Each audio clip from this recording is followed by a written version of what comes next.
Good afternoon and salam Ibu Pertiwiku. Indonesia will launch a renewed search effort as early today to find a cockpit voice recorder from a Lion Air jet that crashed into the Java Sea in October 2018. The National Transportation Safety Commission (KNKT) Chief Soejanto Sahjono said if the weather is good, the ship will start to depart today.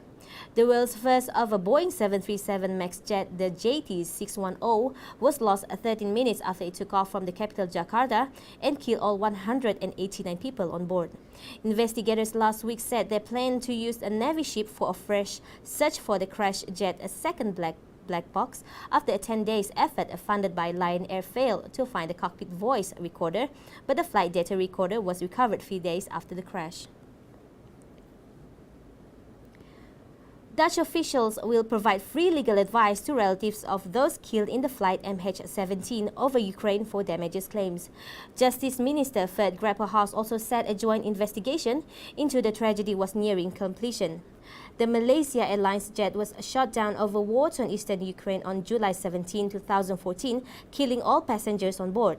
Local news reports said a trial was due to start within the next 5 years and would take place in a Dutch court, most likely in The Hague.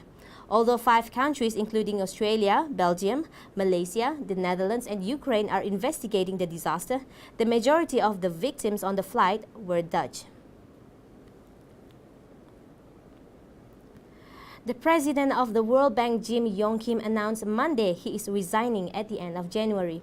Kim's unexpected departure 3 years before his term was set to expire is likely to set off a fierce battle between the Trump administration and other countries who have complained about the influence the United States exerts over the World Bank. Kim said that he has long believed that the key to bridging the gap between the massive financing needs of developing countries and the amount of support available was to work with the private sector. Kim, the World Bank's 12th president, faced a number of crises during his term, including marshalling resources to deal with the Syrian refugee crisis. And that's all for me. I'm Yume Surani for TV Sarawak. Anytime, anywhere.